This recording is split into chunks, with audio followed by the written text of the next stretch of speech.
Welcome to Café Stories. Tonight we journey to St. Mary Mead in the summer of 1934, where beneath the willow tree a villager is found murdered. Secrets spread, lies unravel, and only Miss Marple, with her keen eye for human weakness, can see what others overlook. Stay with us until the very end, for only then will the true murderer be revealed. Your support means the world to me. If you enjoy these stories and the work I do here, please consider subscribing to the channel. You can also join our membership for ad-free videos and exclusive mysteries. Before we begin, tell us in the comments where you're listening from. It's always fascinating to see where our detective community is gathered tonight. Now settle in with a hot cup of coffee, stay curious, and let's unfold this mystery together. The Willow Tree Witness. Chapter 1. Beneath the Weeping Willow. The late roses were proving rather stubborn this year, Miss Jane Marple reflected, as she knelt beside her garden border, secateurs in hand. September had arrived with an unusual persistence of summer warmth, and her climbing rose, a particularly fine specimen of Lady Hillingdon, seemed reluctant to acknowledge that autumn was upon St. Mary Mead. She snipped carefully at a stem, her practised eye noting the telltale signs of black spot on the lower leaves. "One must be vigilant about these things," she murmured to herself, a habit she had developed over the years of solitary gardening. A small problem ignored becomes a large problem later. The morning mist hung low over the village, lending an ethereal quality to the familiar landscape. From her position by the rosebed, Miss Marple could just glimpse the spire of St. Mary's Church through the gossamer veil, its ancient stones appearing to float like something from a medieval painting. It was the sort of morning that invited contemplation, the kind that made one appreciate the enduring peace of village life. That tranquility was shattered by the rapid clip-clop of heels on the garden path, accompanied by the rustling of hastily donned clothing and laboured breathing that could only belong to one person. "Jane! Oh, Jane, thank goodness you're up and about so early!" Miss Marple set down her secateurs with deliberate care and rose from her kneeling position, brushing a few fragments of soil from her gardening gloves. Mrs. Dolly Bantry stood at the garden gate, her usually immaculate appearance somewhat dishevelled. Her hair, normally arranged in perfect waves, had been hastily pinned, and her cardigan was buttoned incorrectly. "Good morning, Dolly dear," Miss Marple said mildly. "You seem rather agitated this morning. Do come in and have some tea." "Oh, I couldn't possibly sit still for tea, not with all this dreadful business." Mrs. Bantry pushed through the gate with characteristic determination. "Jane, something quite awful has happened. There's been a death, a terrible accident by the willow pond behind Old Rectory Lane." Miss Marple's expression grew more attentive. Deaths in St. Mary Mead, whether accidental or otherwise, were mercifully rare occurrences that inevitably disrupted the gentle rhythm of village life. "What sort of accident, my dear?" "It's that clockmaker fellow Arthur Reeve. Martha found him this morning when she was doing her early rounds. He's lying beneath that great weeping willow with his neck broken." Mrs. Bantry's voice dropped to a horrified whisper. "Dr. Haydock says he must have fallen from the tree, though what on earth a man of his age was doing climbing trees in the dark is beyond anyone's comprehension." Miss Marple considered this information with the careful attention she might have devoted to a particularly complex knitting pattern. Arthur Reeve was a name she had heard mentioned in recent weeks, though she had not yet made the gentleman's acquaintance personally. "When was Mr. Reeve discovered?" "Not half an hour ago. Martha was taking her usual path by the pond. You know how she likes that rote for her morning constitutional. And there he was." Mrs. Bantry shuddered delicately. "She said at first she thought it was just an old coat someone had left behind, but then she saw—" well, she saw what it really was. The two ladies made their way through the village, their footsteps echoing softly on the damp cobblestones. As they walked, Mrs. Bantry provided additional details with the thoroughness of someone who had already gathered considerable intelligence from various sources.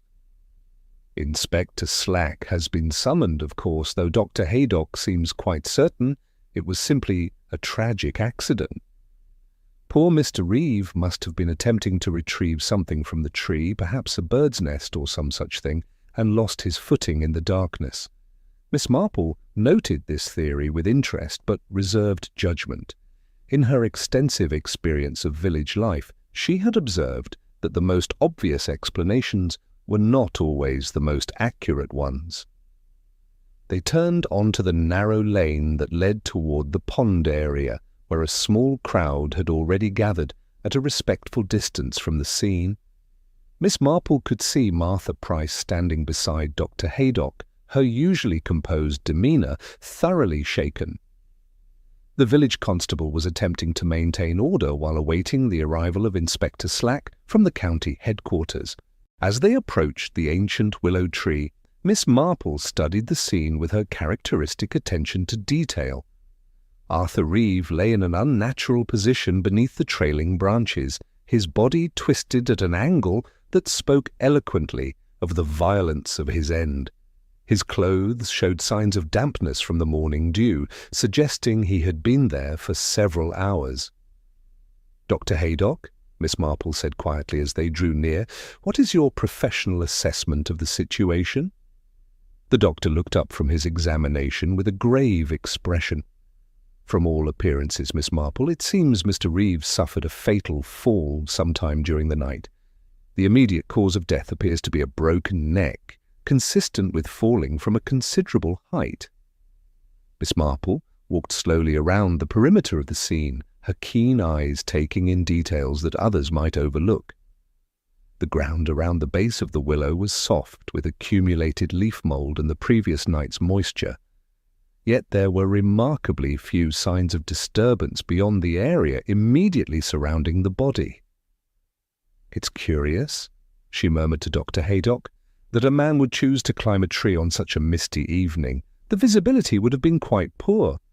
Indeed, though perhaps he was responding to some emergency, a cat in distress, or some such thing. People sometimes act impulsively in such situations." Miss Marple noticed that Arthur Reeve's shoes were remarkably clean for someone who had supposedly climbed a tree in muddy conditions. Moreover, the pattern of dampness on his clothing seemed inconsistent with a body that had lain exposed to the night air for several hours. "Dr. Haydock," she said thoughtfully, "would you say Mr. Reeve was an active gentleman, the sort who might habitually engage in physical activities like tree climbing?" "Not particularly, no. He was approaching 60 and suffered from a slight arthritis in his hands, an occupational hazard of clockmaking, I believe. I wouldn't have expected him to attempt such a feat under normal circumstances." The arrival of Inspector Slack interrupted their quiet conversation. He approached the scene with his customary air of brisk efficiency, though Miss Marple noted that his usual confidence seemed somewhat strained by the early hour and unusual circumstances. "Right then," he announced after a cursory examination of the body, "appears to be a straightforward case of accidental death. Poor fellow must have been attempting to retrieve something from the tree and lost his balance. These elderly gentlemen sometimes overestimate their physical capabilities." Miss Marple observed the inspector's preliminary investigation with interest, noting that his attention focused primarily on the immediate area around the body rather than the broader scene. She had learned, through numerous unfortunate experiences, that initial assumptions often proved to be the most dangerous obstacles to understanding the truth. As the morning progressed, and the necessary official procedures began, Miss Marple found herself thinking about the various questions that Arthur Reeve's death raised. The more she considered the circumstances, the more she began to suspect that the peaceful village of St. Mary Mead was about to be confronted with mysteries that extended far beyond a simple accident beneath an ancient willow tree. The great tree itself stood sentinel over the grim discovery, its trailing branches moving gently in the morning breeze, as though keeping secrets that only the most patient observer might hope to understand. Chapter 2. The Clockmaker's Questions. The news of Arthur Reeve's death had spread through St. Mary Mead with the peculiar velocity that characterized all significant village events. By mid-morning, Miss Marple found herself the recipient of several visitors, each bearing additional fragments of information about the deceased clockmaker and his recent activities in the village. The first to arrive was Mrs. Clement, the vicar's wife, who appeared at Miss Marple's garden gate with the measured stride of someone bearing important intelligence. "Such a dreadful business about poor Mr. Reeve," she announced, settling herself in the offered garden chair with evident relief. "Leonard is quite shaken by the whole affair. He feels responsible, you know, having encouraged Mr. Reeve to take those evening walks for his health." Miss Marple poured tea from the pot she had optimistically prepared for visitors. "The vicar recommended evening exercise?" Oh yes, Mr. Reeve had been complaining of difficulty sleeping since his wife's death. Leonard suggested that a constitutional before bedtime might help settle his mind. Mrs. Clement accepted her teacup with a grateful nod. "Though one does wonder what possessed him to venture so close to that pond in the darkness." "Perhaps he was following a familiar route," Miss Marple suggested mildly. "That's just it." According to Leonard, Mr. Reeve had only recently begun taking those particular walks. He'd been asking quite detailed questions about the various paths around the village, particularly those that passed near the old properties and historical sites. Miss Marple's attention sharpened with interest. Historical sites? Yes. He seemed particularly fascinated by the wartime installations. "You remember that old air raid shelter that used to be near the pond area? Mr. Reeve had been asking about its exact location when it was built, that sort of thing." Mrs. Clement frowned slightly. "Rather an unusual hobby for a clockmaker, I thought." Their conversation was interrupted by the arrival of Peter Wynne, the young curate, who appeared at the garden gate in a state of considerable agitation. His thin face was pale, and his hands trembled visibly as he approached. "Mrs. Clement, Miss Marple," he began without preamble, "I fear I must tell someone about my conversation with Mr. Reeve yesterday evening. I've been quite unable to sleep, wondering if I should have done something differently." Miss Marple gestured toward an empty chair. "Please, Mr. Wynne, do sit down and tell us what's troubling you." "Mr. Reeve called at the vicarage around 7 o'clock yesterday," the curate explained, perching nervously on the edge of his seat. "He wanted to discuss certain irregularities he claimed to have discovered regarding church property." "What sort of irregularities?" Mrs. Clement inquired with evident concern. "He believed that some of our valuable brass fittings had been replaced with inferior copies. He'd brought a magnifying glass and had been examining various pieces quite closely." Peter Wynne's voice grew more strained. "He seemed to think someone with regular access to the church had been systematically removing original items." Miss Marple set down her teacup with careful precision. "And what was your response to these allegations?" "I told him such accusations were quite serious and shouldn't be made lightly. He insisted he had the expertise to detect such substitutions, given his background in metalwork and clockmaking." The curate's hands wrung together anxiously. "He said he intended to document his findings and present them to the proper authorities." "Did he mention any specific suspicions about who might be responsible?"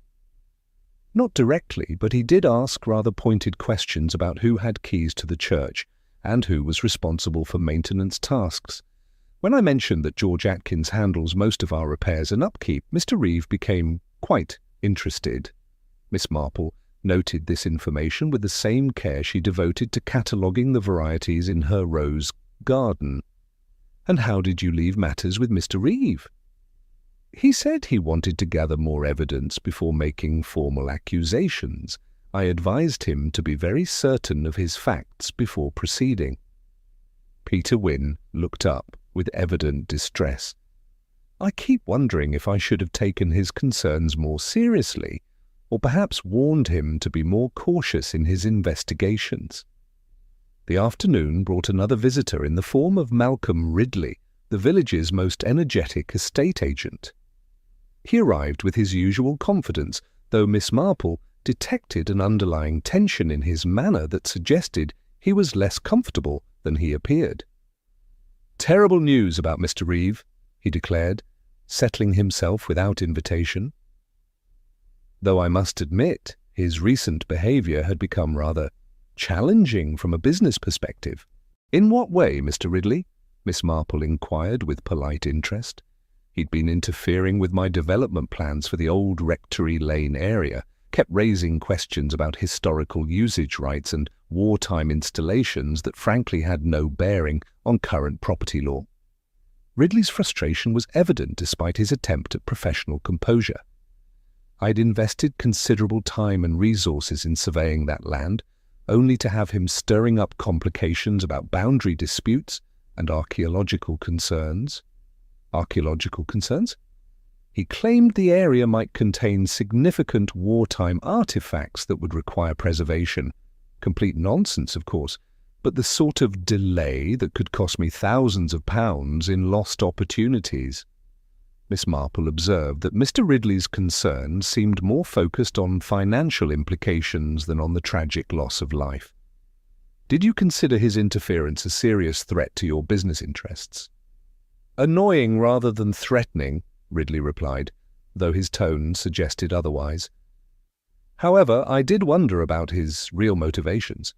One doesn't typically show such intense interest in property matters without some personal stake involved." As evening approached, Miss Marple found herself reflecting on the various accounts she had heard throughout the day. Arthur Reeve emerged from these conversations as a man who had been asking uncomfortable questions about matters that others preferred to leave undisturbed. His clockmaker's expertise had apparently led him to suspect theft from the church, while his interest in local history had put him at odds with commercial development plans. Dr. Haydock's evening visit provided additional context to her growing understanding of the situation. "I've completed my preliminary examination," he announced, accepting the chair by the window that had become his customary spot during their discussions. "The cause of death is certainly consistent with a fall, though there are some aspects of the scene that I find somewhat puzzling." "Such as?" "The positioning of the body, for one thing. If Mr. Reeve had fallen directly from the tree, I would have expected him to land closer to the trunk. Instead, he was found several feet away, near the water's edge." Miss Marple considered this detail carefully. Could he have been attempting to break his fall? Possibly, though the trajectory seems odd. Also, his clothing showed remarkably little evidence of contact with tree bark or branches, which one might expect from someone who had been climbing. What does Inspector Slack make of these observations? Dr. Haydock's expression suggested some frustration with the official investigation. "The inspector remains convinced this was a simple accident. He's scheduled the inquest for Friday and expects it to be a straightforward proceeding." As the doctor took his leave, Miss Marple remained seated by her drawing-room window, watching the shadows lengthen across the village green.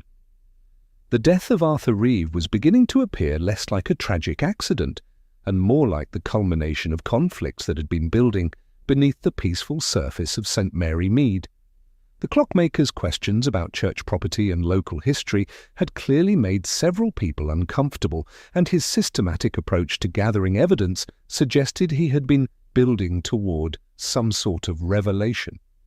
Whether that revelation had died with him remained to be seen, but Miss Marple suspected that the truth had a way of surfacing eventually, regardless of the circumstances surrounding its discoverer's fate. Chapter 3. Whispers and Warnings. The second morning following Arthur Reeve's death brought with it a crispness that spoke definitively of autumn's arrival. Miss Marple, having completed her morning routine of tending to the more delicate plants in her greenhouse, found herself with an unexpected visitor in the form of Mrs. Martha Price, the village postwoman. Martha was a woman of considerable efficiency who prided herself on knowing the personal correspondence habits of every household in St. Mary Mead, a knowledge that proved invaluable for those seeking to understand the subtle currents of village life. Miss Marple, Martha began without preamble, settling her substantial frame into the offered garden chair. "I've been thinking about Mr. Reeve's death, and there's something that's been bothering me considerable." Miss Marple poured tea from the pot she had optimistically prepared for two. "Do tell me, Martha. I find your observations invariably enlightening." "Well, it's about Mr. Reeve's recent activities, you see. I deliver post to every house in the village, and I couldn't help but notice he'd been receiving quite a lot of correspondence from London, official-looking letters from banks and solicitors." Martha accepted her teacup with a grateful nod. More curious still, he'd been posting letters to various churches and historical societies, asking about brasswork and church records. "How very thorough of him," Miss Marple murmured. "That's not all, though. 3 times in the past fortnight I saw him coming away from Sarah Larkin's cottage, and each time she seemed more nervous than before." Martha leaned forward conspiratorially.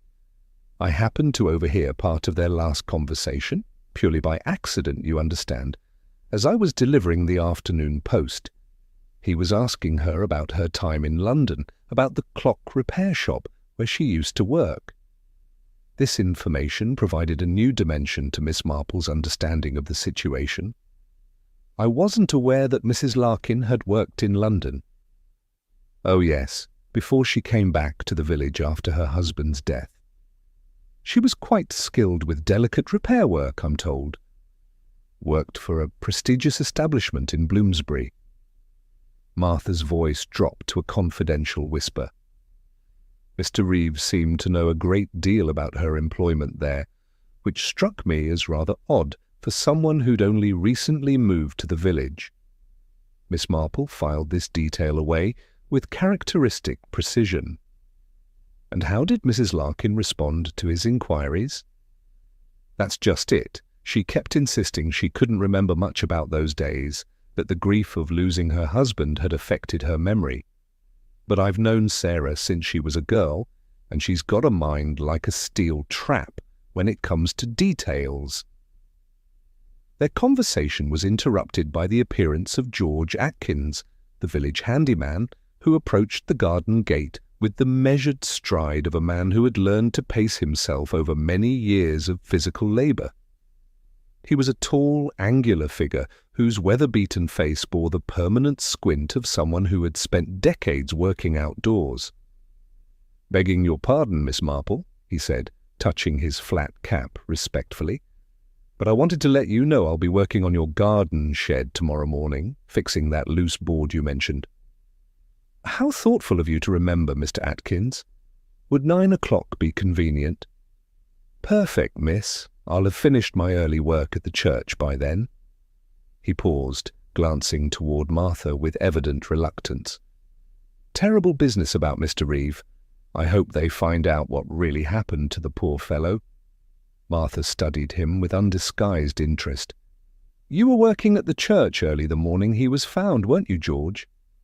"I saw the light in the tower room when I found him." "Aye, that's right. Been having trouble with the clock mechanism lately. Running slow it has been. Delicate work that requires good light, so I start early." Atkins shifted uncomfortably under her scrutiny. "I didn't see anything unusual, if that's what you're getting at." "I wasn't suggesting anything of the sort," Martha replied with dignified innocence. though I did notice you'd left quite a bit of brass filings on the church porch. Quite a mess, actually." A curious expression crossed Atkins's weathered features, something that might have been annoyance or perhaps anxiety. "Brass filings? From your work on the clock, I presume, though it did seem rather a lot for simple maintenance work." Miss Marple observed this exchange with the quiet attention of someone watching a particularly interesting species of bird.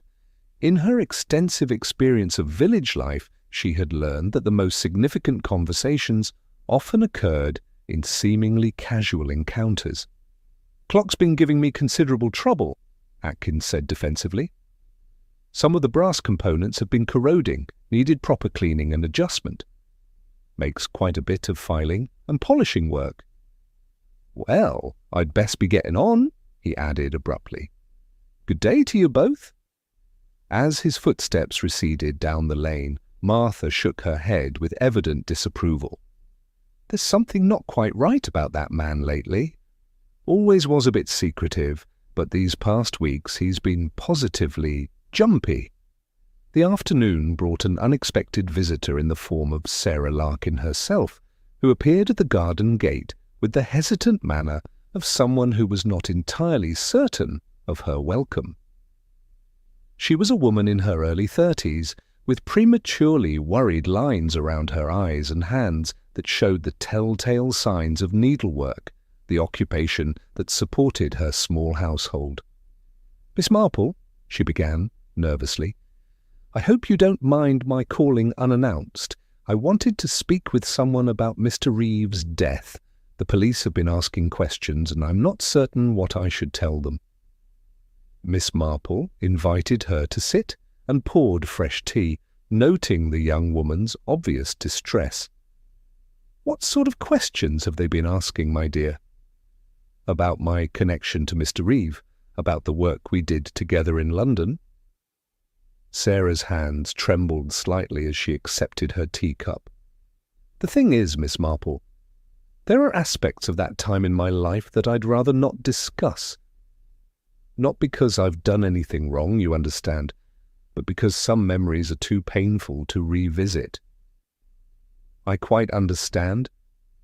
Grief affects people in different ways.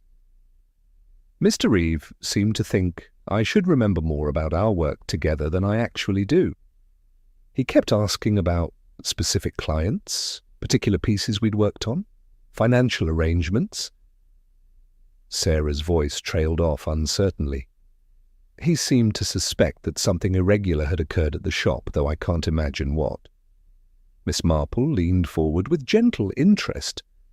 "Did he make any specific allegations?" "Not directly, but he implied that valuable items might have gone missing, or that there had been some sort of substitution of genuine pieces with copies." Sarah looked genuinely puzzled.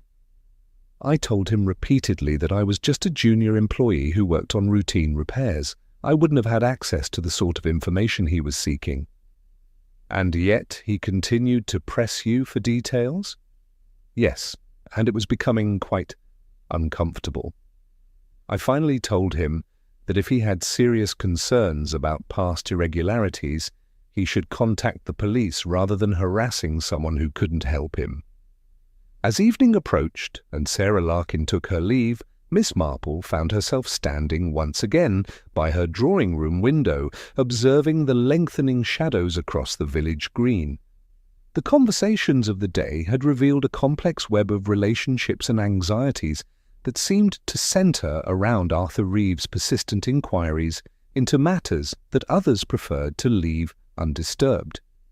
The pattern that was emerging suggested that Reeve's clockmaker expertise had led him to suspect irregularities not only in the church's brass fittings, but also in his former London establishment. His methodical approach to gathering evidence had clearly made several people uncomfortable, and his recent death had occurred just as he seemed to be building towards some sort of revelation.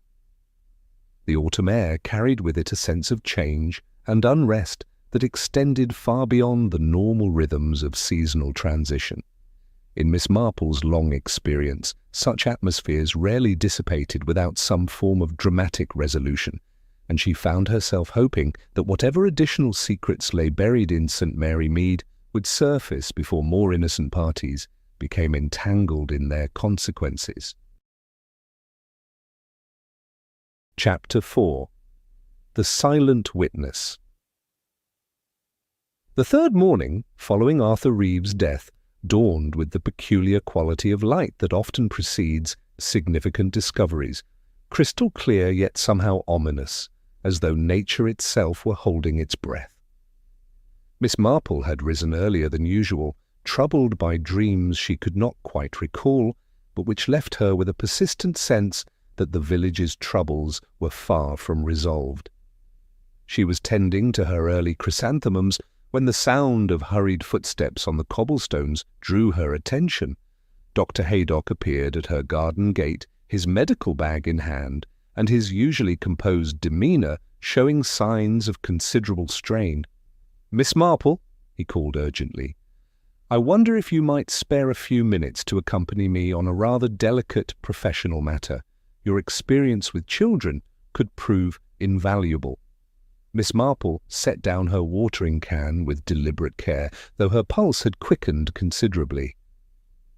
"What sort of matter, Doctor?" "Young Tommy Larkin has been found in a most distressing condition. His mother discovered him this morning huddled in the garden shed, apparently having spent the night there. He appears physically unharmed, but he's in a state of complete shock and refuses to speak to anyone." Within minutes, Miss Marple found herself walking briskly toward the Larkin cottage, accompanied by Dr. Haydock, who provided additional details as they made their way through the village. "Sarah is beside herself with worry," he explained. "Tommy disappeared sometime after supper yesterday evening. She assumed he was playing in the garden as usual, but when bedtime came, he was nowhere to be found. She spent half the night searching before finally discovering him this morning." "And his condition?" "That's what's most troubling. The boy appears to have witnessed something profoundly disturbing. He's exhibiting all the classic signs of severe psychological trauma: complete withdrawal, inability to speak, and an almost catatonic state of fear." They approached the modest cottage with its well-tended front garden, where Miss Marple could see through the front window that Sarah Larkin was pacing back and forth with obvious distress. Dr. Haydock knocked gently, and they were admitted immediately. "Oh, Dr. Haydock, thank goodness you've come," Sarah said, her voice barely controlled. "And Miss Marple, how kind of you to come as well. I simply don't know what to do with him." Miss Marple's attention immediately focused on the small figure huddled in the large armchair by the window. Tommy Larkin, normally a quiet but alert 8-year-old, sat perfectly still with his legs drawn up to his chest, his dark eyes staring straight ahead, with the peculiar fixity of someone who had seen something beyond their ability to comprehend. Most significantly, Miss Marple noticed that the child's clothes were dirty and damp, and his small shoes were covered with a fine grey dust that was distinctly different from the ordinary garden soil she would have expected. "Tommy, dear," she said gently, settling herself in a nearby chair. "I'm Miss Marple. I live in the cottage with the lovely roses that you sometimes admire when you walk past." The boy's eyes flickered toward her for just a moment before returning to their fixed stare, but Miss Marple noted that he had heard and recognized her voice. Dr. Haydock conducted a careful examination, while Miss Marple observed the child's reactions. "Physically, he appears unharmed," the doctor confirmed quietly. "No injuries, no signs of violence, but psychologically, he's clearly experienced severe trauma." "Has he spoken at all since he was found?" Miss Marple inquired. "Not a word," Sarah replied, wringing her hands anxiously. "He just sits there clutching that little wooden boat his father made for him and won't respond to anything I say." Miss Marple noticed that Tommy's grip on the wooden toy was so tight that his knuckles were white and small flakes of paint had come off in his hands. "Mrs. Larkin," she said thoughtfully, "you mentioned that Tommy disappeared yesterday evening. Do you recall what time this was?" "Sometime after 7 o'clock. I had finished clearing up after supper and assumed he was playing in the back garden, as he usually does before bedtime." Sarah's voice cracked slightly. "When I called him in at 8:30, he was simply gone." Dr. Haydock exchanged a meaningful glance with Miss Marple. The timing was significant. Arthur Reeves' death had occurred sometime during the night between Tuesday and Wednesday, and if Tommy had witnessed whatever had actually happened by the Willow Pond, it would explain both his disappearance and his current traumatized state. "Has Tommy ever stayed out all night before?" Miss Marple asked gently. "Never. He's always been a timid child, rather afraid of the dark. The idea of him spending the night outdoors—" Sarah shuddered. "Something terrible must have happened to frighten him so badly." Miss Marple approached the boy's chair slowly, moving with the careful deliberation of someone who understood that frightened children required infinite patience. "Tommy," she said softly, "I can see that you're holding your father's boat very tightly. It must be a great comfort to you when you're feeling scared or worried." For the first time since their arrival, the boy's expression shifted slightly, though he still did not speak. "Sometimes," Miss Marple continued in the same gentle tone, "when we've seen things that upset us, it helps to tell someone about them. Not everything all at once, perhaps, but just little bits when we feel ready." Tommy's grip on the wooden boat loosened fractionally, and Miss Marple was encouraged to see that he was listening. Dr. Haydock, recognizing the delicate nature of the situation, gestured for Sarah to step into the kitchen with him, leaving Miss Marple alone with the traumatized child. "You know, Tommy," she said conversationally, settling back in her chair, "I've noticed that your shoes have quite a lot of grey dust on them. That's rather curious, because most of the soil around here is brown, especially near the pond where people like to walk." The boy's eyes darted nervously toward his feet, then back to the fixed point he had been staring at. "I wonder," Miss Marple mused aloud, "if you might have visited somewhere with a different sort of ground, perhaps somewhere where people work with metal or stone, where there might be dust from grinding or filing." Tommy's entire body tensed at these words, and Miss Marple knew she had touched upon something significant. When Dr. Haydock and Sarah returned from their whispered conference in the kitchen, Miss Marple rose to meet them with a grave expression. "I believe Tommy has indeed witnessed something connected to Mr. Reeves' death," she said quietly. "The timing of his disappearance, his current condition, and certain physical evidence all suggest that he was present at or near the scene when whatever actually happened to Mr. Reeves took place." "But surely," Sarah protested, "if Tommy had seen Mr. Reeves fall from the tree, he would have run for help immediately." Miss Marple's expression grew more thoughtful. "That would depend, my dear, on exactly what he saw. If Mr. Reeves' death was not the simple accident that Inspector Slack believes it to be, then Tommy may have witnessed something far more disturbing than a tragic fall." As they prepared to leave the cottage, with arrangements made for Dr. Haydock to return later in the day, Miss Marple found herself reflecting on the implications of Tommy's condition. The child's traumatized state, combined with the grey dust on his shoes and the timing of his disappearance, suggested that St. Mary Mead was harbouring a secret far darker than anyone had yet imagined.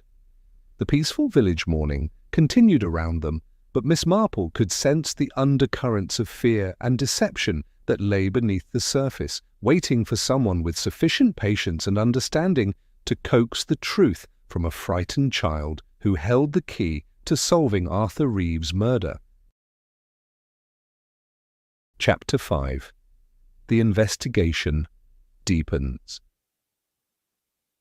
By afternoon, news of Tommy Larkin's mysterious disappearance and traumatized condition had reached Inspector Slack, who arrived at the village hall with renewed interest in what he had previously dismissed as a straightforward, accidental death.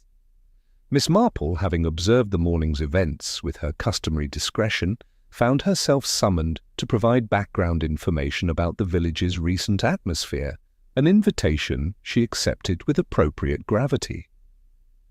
"Now then, Miss Marple," Inspector Slack began, consulting his notebook with the air of a man whose simple case had suddenly become considerably more complex. "This business with the Larkin boy puts a rather different complexion on things. If the child witnessed Mr. Reeves' death, we need to understand exactly what he saw." Miss Marple settled herself in the uncomfortable wooden chair with the patience of someone accustomed to official interrogations. "I'm afraid Tommy remains unable to speak about his experience, Inspector. Dr. Haydock believes it may take considerable time and gentle encouragement before the boy can articulate what he witnessed." "Yes, well, we can't base an investigation on the silence of a traumatized child," Slack replied with evident frustration. "But his condition does suggest that Mr. Reeves' death may not have been as straightforward as it initially appeared." The inspector had already begun a more thorough examination of potential suspects, starting with those who had demonstrated particular interest in Arthur Reeves' recent activities. His first interview was with Peter Wynne, the nervous curate, who arrived at the village hall in an even more agitated state than Miss Marple had previously observed. "Inspector," Peter began before taking his seat, "I've been quite unable to sleep since learning about the Larkin boy's condition. I keep wondering if there was something more I should have done when Mr. Reeve came to me with his concerns." Slack looked up with renewed attention.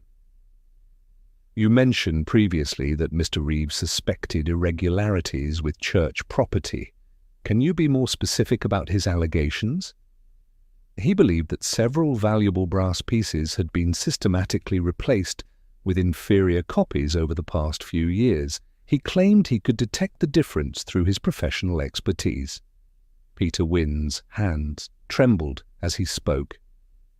"When I suggested he contact the police if he had serious concerns, he said he preferred to gather more concrete evidence first.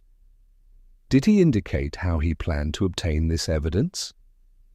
"He mentioned conducting a more thorough examination of the church fittings, possibly during off hours when he wouldn't be disturbed.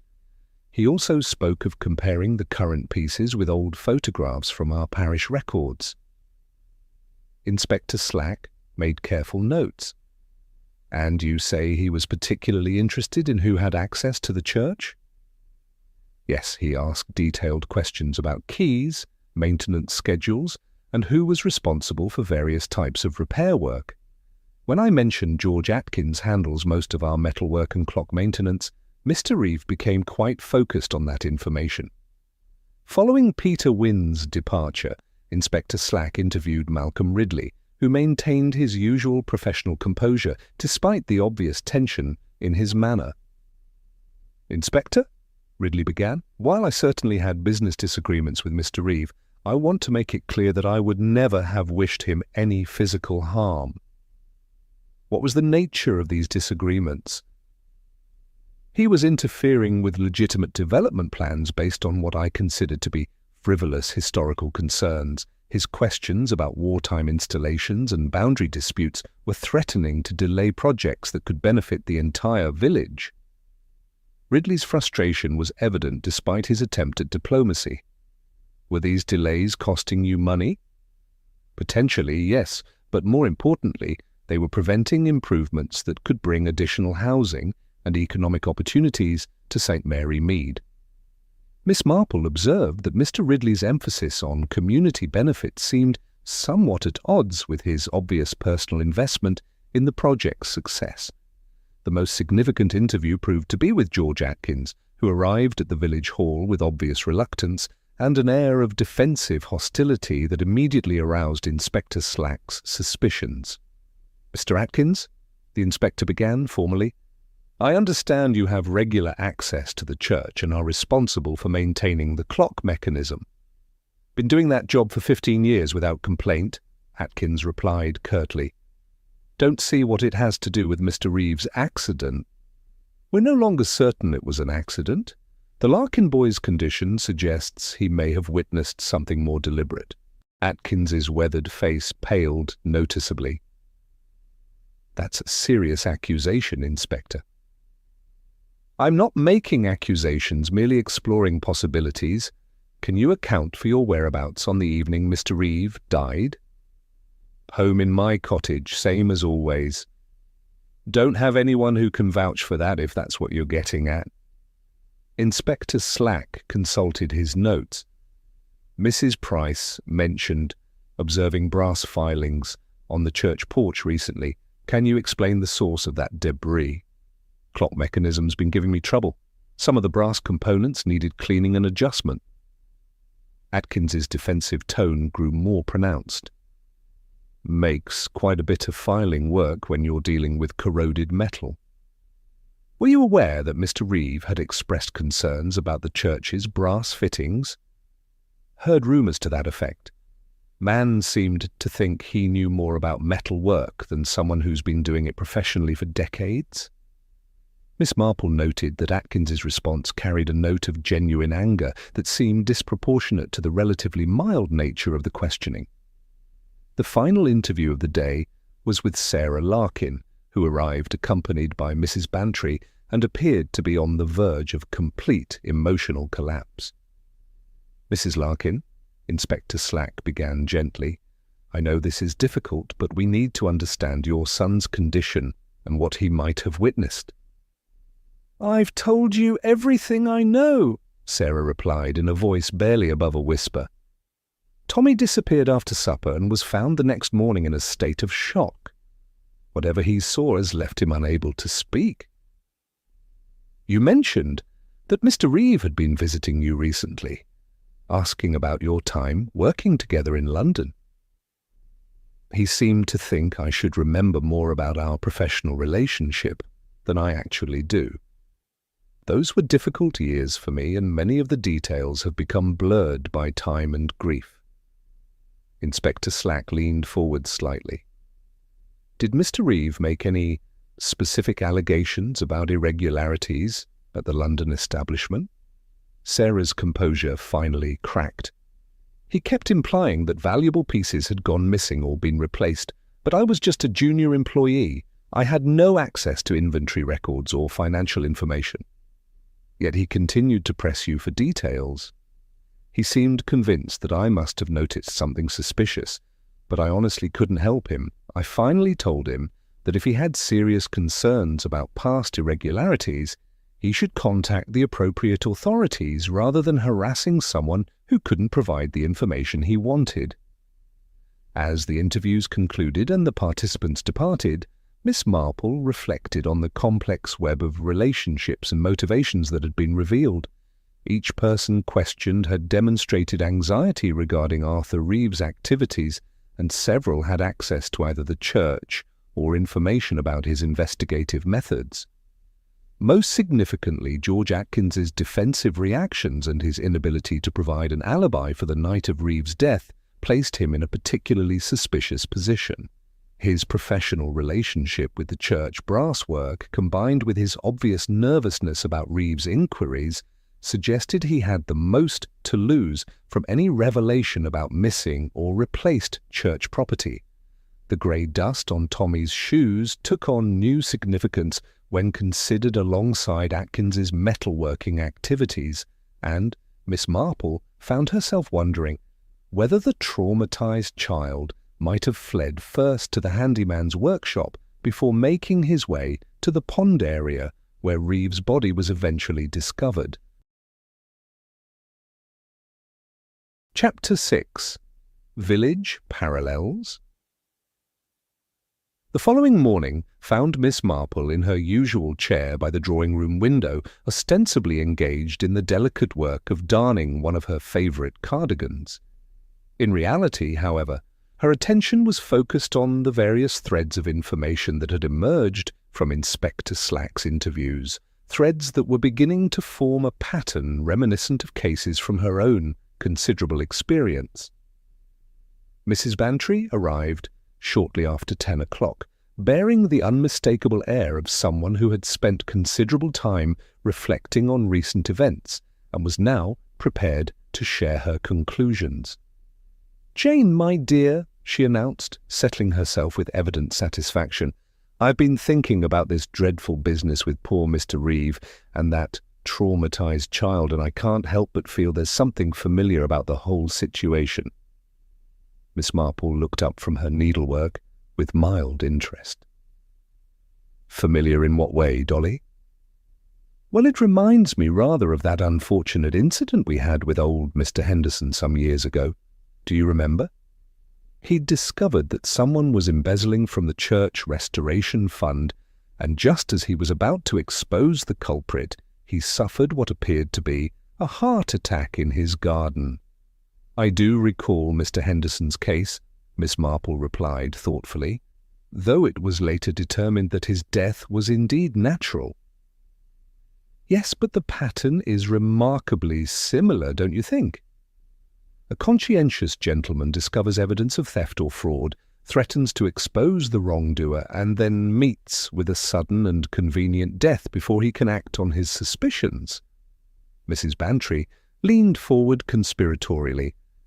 "And in both cases there was a witness whose testimony might have proven crucial, though in Mr. Henderson's case old Mrs. Weatherby was too confused by her age to provide reliable information." Miss Marple set down her darning with careful precision. This was indeed the sort of parallel she had been contemplating, though she had not expected it to come from Mrs. Bantry. "You think someone deliberately silenced Mr. Reeve to prevent him from revealing evidence of theft?" "I think Mr. Reeve had discovered something that someone desperately wanted to keep secret," Mrs. Bantry replied with conviction, "and I think that someone decided murder was preferable to exposure and disgrace." Their conversation was interrupted by the arrival of Dr. Haydock, who appeared at the garden gate with the measured stride of someone bearing important news. "Good morning, ladies," he called as he approached the open French doors. "I've just come from another examination of young Tommy, and I believe there's been some progress in his condition." Miss Marple gestured toward an empty chair. "Please, Doctor, do join us. Any improvement is most welcome news. Tommy has begun to speak again, though only in whispers and only about seemingly peripheral matters." Dr. Haydock accepted the offered seat with evident relief. "He's mentioned the dusty man several times and something about angry voices by the water, but when pressed for more specific details about what he witnessed, he becomes silent again."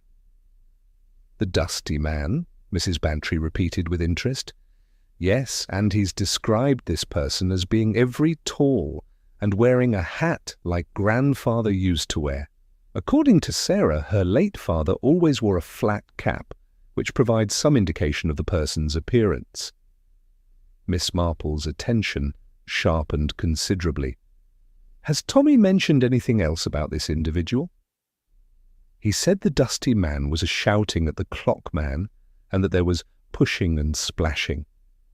When I asked him to describe where he was during these events, he mentioned hiding under the crying tree's arms." "The crying tree? I believe he's referring to the weeping willow by the pond. Children often personify natural features in that way." After the doctor's departure, Miss Marple found herself reflecting on Tommy's fragmentary revelations in the context of her own observations about human nature and criminal behaviour. "Dolly," she said suddenly, "do you remember the incident with young Timothy Forsyth from several years ago?"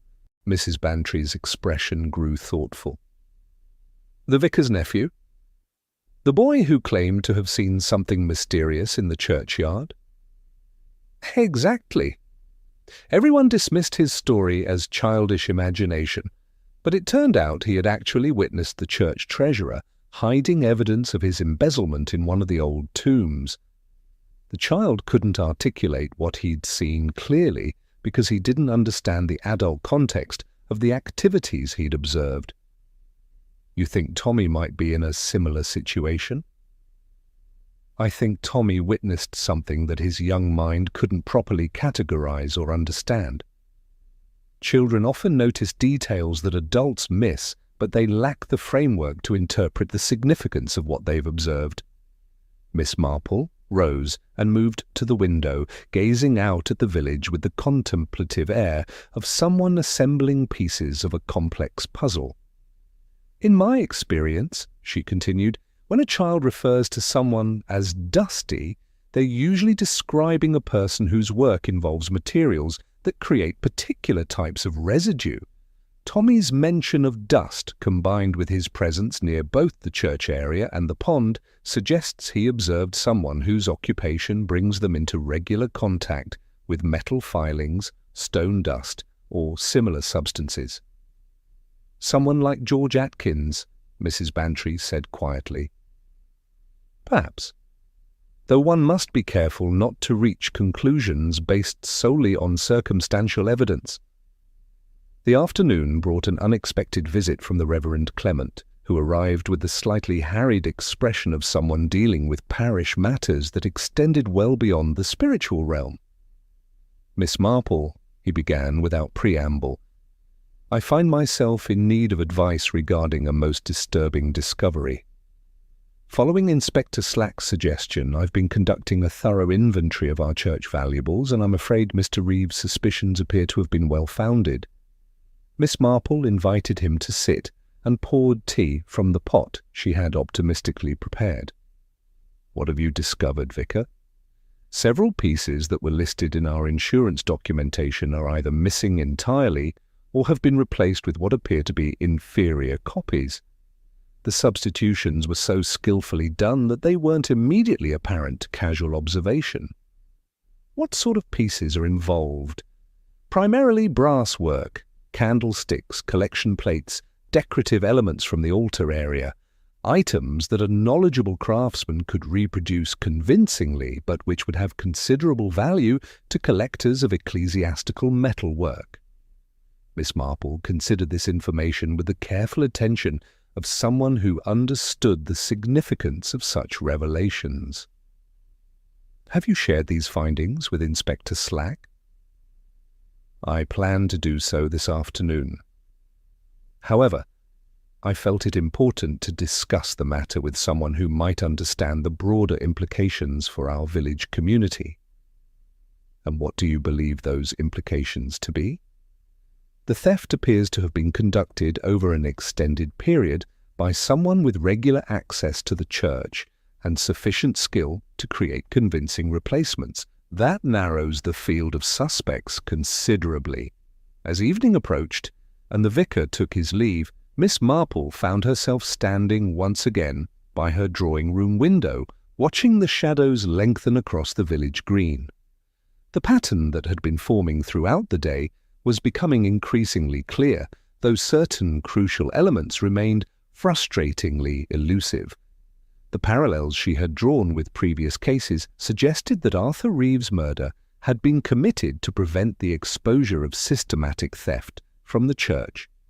Tommy's testimony, fragmentary though it remained, pointed toward a confrontation between Reeve and his killer, a confrontation that had ended in deliberate murder disguised as accidental death.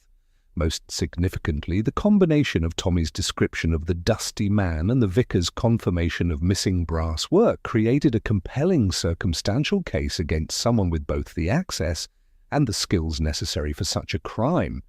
The question that remained was whether the evidence would prove sufficient to bring the guilty party to justice, and whether a frightened child could be persuaded to provide the testimony necessary to solve Arthur Reeves' murder. Chapter 7. Lemon Biscuits and Trust. Miss Marple had always believed that the most important conversations often took place over the simplest of refreshments. It was with this philosophy in mind that she prepared a particularly fine batch of lemon biscuits on the 5th morning, following Arthur Reeve's death, taking special care to achieve the delicate balance of tartness and sweetness that she had learned was young Tommy Larkin's particular favourite. The boy arrived at her cottage shortly after 10 o'clock, accompanied by his mother, who appeared to have aged considerably since the traumatic discovery of her son's condition. Sarah Larkin's face bore the strain of sleepless nights and constant worry, while Tommy himself remained pale and unusually subdued, though Miss Marple was pleased to note that he no longer maintained the complete silence that had so concerned everyone. "How very kind of you to invite us, Miss Marple," Sarah said, settling herself nervously on the edge of the offered chair. "Tommy has been asking about you, haven't you, dear?" The boy nodded solemnly but said nothing, his dark eyes fixed on Miss Marple with the intense scrutiny that children often employed when attempting to determine whether an adult could be trusted with important secrets. Miss Marple busied herself with the tea preparations, moving with the unhurried efficiency of someone who understood that patience was often the most valuable tool in any delicate negotiation. She arranged the lemon biscuits on her second-best plate. The everyday china might suggest casual indifference, while the very best might seem too formal for a child's comfort. "I was just thinking this morning about the little boat you carry, Tommy," she said conversationally as she poured tea for his mother. "Dr. Haydock mentioned it's quite beautifully made." "Did someone special give it to you?" Tommy's hand moved instinctively to his pocket, where the wooden toy resided in its usual place. "Daddy made it," he whispered, so quietly that Miss Marple had to lean forward slightly to catch the words. "Before he went to heaven." "How wonderful to have something so precious to remember him by," Miss Marple replied gently. "I imagine it's been a great comfort to you, especially when you've been frightened or worried." The boy's eyes brightened slightly at this understanding. "I hold it when the bad dreams come." Sarah Larkin shifted uncomfortably in her chair. "Miss Marple, I'm not certain it's wise to encourage Tommy to dwell on recent events. Dr. Haydock feels that the best approach might be to help him forget whatever he thinks he witnessed."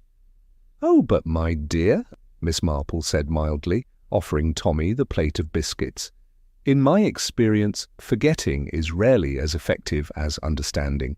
Children are remarkably resilient when they feel safe enough to share their worries." Tommy accepted a biscuit with obvious pleasure, and Miss Marple was gratified to see some of the tension leave his small shoulders. She had observed over many years that food offered in a spirit of genuine care had an almost magical ability to create trust between adults and children. "Tommy," she continued in the same gentle tone, "Dr. Haydock mentioned that you've spoken about seeing someone you called the Dusty Man. That must have been rather frightening." The boy's hand tightened around his biscuit, and for a moment Miss Marple feared he might retreat into silence again. But after a long pause, he nodded slowly. "He was very angry," Tommy whispered, shouting loud, like when Mr. Fletcher shouts at his dog for stealing bread. "And was anyone else there when the Dusty Man was shouting?" "The Clockman was there. He was trying to make the Dusty Man stop being angry, but the Dusty Man wouldn't listen." Sarah Larkin leaned forward, anxiously. "Tommy! Darling, you mustn't!" But Miss Marple raised a gentle hand, her eyes never leaving the child's face. "It's quite all right, my dear. Tommy, can you tell me what happened after the shouting?" "The Dusty Man pushed the Clockman very hard. The Clockman tried to get away, but he fell into the water with a big splash." Tommy's voice grew smaller. "And then there was lots of splashing and the Clockman went quiet." Miss Marple felt her pulse quicken, but she maintained her calm demeanour. "That must have been very frightening for you. What did you do then?" "I ran away, first to the Dusty place because I was scared and didn't know where else to go, but then I heard footsteps coming, so I hid in the shed until morning." "The Dusty place? Miss Marple inquired with careful casualness. "Where the dusty man works, it smells like metal and makes your nose tickle." Tommy touched his nose unconsciously. "I got dust on my shoes, and Mama always says not to track dirt in the house." Sarah Larkin had grown increasingly pale during this exchange. "Miss Marple, I think perhaps we should—" "In just a moment, dear," Miss Marple said soothingly. "Tommy, when you saw what happened to the clockman, were you close enough to see the dusty man's face clearly?" The boy shook his head vigorously. "No, miss. I was hiding behind the big tree trunk and he was on the other side of the water, but I could see him in the pond." "In the pond?" "Like a looking glass, miss." The water was very still before all the splashing started. I could see his shape in the water, but upside down. He was very tall and wore a hat like the picture of grandfather in Mama's bedroom. Miss Marple's mind raced as she processed this crucial detail. The positioning Tommy described would mean the child had seen not the murderer directly, but his reflection in the still water of the pond. Given the time of evening and the angle of the setting sun, such a reflection would indeed show a silhouette rather than clear facial features. "Tommy," she said very gently, "when you saw the dusty man's reflection in the water, was he doing anything particular?" The boy's face crumpled slightly, and for a moment she feared she had pushed too hard, but after taking a large bite of his lemon biscuit for comfort, he nodded. He was checking to see if anyone was watching. He looked all around, very careful-like. That's when I got really scared and tried to make myself very small behind the tree. And then what happened? He picked something up from the ground and put it in his pocket. Then he walked away, back toward the church. I waited a long time before I came out of hiding. Sarah Larkin had risen from her chair, her hands trembling visibly. "Miss Marple, I must insist that we stop this questioning immediately. Tommy has been through quite enough." "Mama," Tommy interrupted, looking up at his mother with surprising clarity. "I want to tell Miss Marple the bad dreams won't stop until I tell someone what really happened to the clockman." Miss Marple reached across and gently patted the child's hand. "You've been very brave, Tommy, and very helpful. Sometimes grown-ups need to know what children have seen so they can make sure everyone stays safe." As mother and son prepared to leave, Tommy suddenly turned back to Miss Marple with the earnest expression of someone remembering an important detail. "Miss Marple," he said quietly, "the dusty man dropped something when he was picking up the other thing. Something that made a little tinkling sound when it hit the stones. I wanted to look for it the next day, but then everyone was asking questions and I got scared again." After their departure, Miss Marple remained seated in her drawing room, her mind working methodically through the implications of Tommy's revelation. The child's description of events painted a clear picture of deliberate murder rather than accidental death. His account of seeing the killer's reflection provided crucial evidence about the perpetrator's identity, while his mention of something being dropped and retrieved suggested there might be additional physical evidence. Most significantly, Tommy's description of fleeing first to the dusty place before hiding overnight perfectly explained the grey dust on his shoes and provided a clear link between the traumatized witness and the workshop of George Atkins. The afternoon sun slanted through her window as Miss Marple considered her next course of action, knowing that the time for gentle observation and patient gathering of information was rapidly drawing to a close. Chapter 8. The Pattern Revealed. The vicarage drawing-room had been transformed for the occasion, its familiar furniture rearranged to accommodate the gathering that Miss Marple had quietly requested. The September afternoon light filtered through the tall windows, casting gentle shadows across the assembled company as they partook of Mrs. Clement's carefully prepared tea service. Inspector Slack sat somewhat stiffly in his chair, no longer dismissive of Miss Marple's insights after Tommy's testimony had fundamentally altered his understanding of the case. Dr. Haydock occupied his usual position near the window, while the other attendees, Peter Wynne, Malcolm Ridley, Sarah Larkin, and George Atkins, displayed varying degrees of curiosity and unease. "I do hope you'll forgive the somewhat theatrical nature of this gathering," Miss Marple began with characteristic modesty, setting down her teacup with deliberate care. "But I felt it important that everyone understand the true circumstances surrounding poor Mr. Reeves' death." "Miss Marple," Inspector Slack said with newfound respect, "given young Tommy's testimony, I believe we all recognize this was no accident. Please proceed with your explanation." "Thank you, Inspector. You see, this case reminded me rather strongly of an incident that occurred in St. Mary Mead some years ago, a gentleman who discovered systematic theft from church funds and was murdered to prevent his revelations." She paused to survey the assembled faces, noting with interest the varying reactions to her words. George Atkins, in particular, had grown noticeably tense, his weathered hands gripping his teacup with unnecessary force. Mr. Reeve, with his expertise in clockmaking and metalwork, had discovered that valuable brass fittings were being removed from our church and replaced with skillfully crafted copies. The theft had been conducted so methodically that it might have continued indefinitely had Mr. Reeve not possessed the technical knowledge to detect the substitutions. The Reverend Clement shifted uncomfortably in his chair. "The inventory we conducted confirmed these suspicions. Several pieces are indeed missing or replaced." "Precisely, Vicar. Mr. Reeves' clockmaker's eye could distinguish between original brasswork and modern reproductions, no matter how skillfully made." Miss Marple turned her attention to George Atkins. "Your position as church handyman provided perfect access to these valuable fittings, Mr. Atkins. Over time, you had carefully removed original pieces and replaced them with copies of your own creation." Atkins started to rise from his chair. "Now see here, I won't sit still for these accusations." "Please do remain seated," Miss Marple said with quiet authority. "The evidence is quite compelling.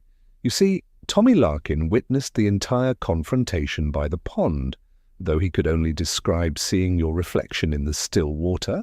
A tall man wearing a distinctive flat cap, his testimony is remarkably detailed." Inspector Slack leaned forward with professional interest. "Miss Marple, what exactly did the boy witness?" Tommy saw Mr. Reeve confront Mr. Atkins about the theft. There was shouting, then Mr. Atkins pushed Mr. Reeve into the pond, where he struck his head and drowned. What appeared to be an accidental fall was actually deliberate murder. "That's a lie," Atkins burst out, then seemed to realize his outburst had revealed too much. Miss Marple continued calmly. "After committing the murder, you behaved with the methodical precision of someone accustomed to covering his tracks. You checked carefully to ensure no witnesses, then collected evidence from the scene. However, you missed one crucial detail." She reached into her handbag and withdrew a small brass button, its surface bearing the distinctive patina of age. Tommy mentioned hearing something metallic fall and tinkle on the stones. "This morning, Inspector Slack and I searched the area and found this button from your work coat. I suspect analysis will show it came from the same brass stock you've been using for your forgeries." Dr. Haydock examined the button with professional interest. "The metal composition would certainly be traceable." "More significantly," Miss Marple continued, "Tommy's account explains the grey dust on his shoes. Terrified by what he'd witnessed, the boy fled first to your workshop, what he called the dusty place, before eventually hiding in his mother's garden shed." Sarah Larkin spoke for the first time since the gathering began. "You would have hurt my son to protect your secret." George Atkins's defensive posture finally crumbled completely. "I never meant for any of this to happen," he said, in a voice barely above a whisper. 20 years I'd been taking care of that church, and what did I have to show for it? A few pounds a week and a cottage that needed constant repair. "So you decided to supplement your income by stealing church property," Dr. Haydock observed. "It wasn't really stealing, not the way I saw it. I was replacing everything with pieces I made myself. Good quality work, mind you. The church still had its fittings, and I needed the money for my old age." Atkins's voice grew stronger as he attempted to justify his actions. It would have worked perfectly if that clockmaker hadn't started poking around with his magnifying glass. "But Mr. Reeve discovered your deception," Miss Marple said quietly. "Tuesday evening, he cornered me after church services, said he'd figured out what I was doing, had evidence that would prove the substitutions, threatened to go to the police unless I confessed, and made full restitution." Inspector Slack made careful notes. "So you arranged to meet him by the pond?" "I told him I had something to show him that would prove my innocence, some brass work hidden near the old shelter site." When he leaned over the water to look where I was pointing, Atkins shrugged helplessly. "I just pushed him to give myself time to think. I didn't mean for him to hit his head on that stone." "And then you realized Tommy had witnessed everything," Miss Marple added. "I heard rustling in the bushes and saw the boy running away. I thought about following him, making sure he couldn't tell anyone what he'd seen." Atkins looked directly at Sarah Larkin. "But when I got near your cottage and saw how frightened he was, I realized I couldn't make things any worse than they already were." "Yet you said nothing when Tommy was found in a traumatized state," Inspector Slack pointed out. "I kept hoping he'd been too scared to understand what he'd really seen. Children imagine all sorts of things, don't they?" Atkins's voice carried genuine remorse. "I want you all to know I've been tormented by what I did. Mr. Reeve was a decent man who didn't deserve to die for my greed." As Inspector Slack formally arrested George Atkins and prepared to escort him away, Miss Marple remained seated in the vicarage drawing-room, accepting the quiet thanks of the assembled company with characteristic modesty. "Miss Marple," Dr. Haydock said as the gathering began to disperse, "how did you first suspect Atkins was our culprit?" "Oh, it was really quite straightforward once one understood the pattern," she replied, beginning to gather her things. The grey dust on Tommy's shoes, combined with his description of a tall man in a flat cap, rather narrowed the possibilities. And of course, Mr. Atkins's defensive reaction to questions about the brass work suggested he had considerable reason for concern. "What about Tommy?" Sarah Larkin asked, with maternal anxiety. "Will testifying against Mr. Atkins cause him further trauma?" "I believe the opposite, my dear. Now that the truth is known and justice will be served, Tommy should be able to put this dreadful experience behind him. Children are remarkably resilient when they feel safe and understood." As evening settled over St. Mary Mead, Miss Marple made her way home through the familiar village streets, reflecting on the tragic chain of events that had begun with simple greed and ended in murder. The willow tree by the pond would continue to trail its branches in the still water, but the secret it had witnessed was finally revealed, bringing justice for Arthur Reeve and peace of mind for one small boy who had been brave enough to remember what he had seen beneath its ancient boughs. Thank you for joining us for the Willow Tree Witness. Did you suspect the murderer before Miss Marple revealed the truth? Tell us in the comments. If you liked this mystery, please subscribe to Cafe Stories and consider joining our membership for ad-free listening and exclusive tales. Until next time, this is Alfie, signing off from Cafe Stories.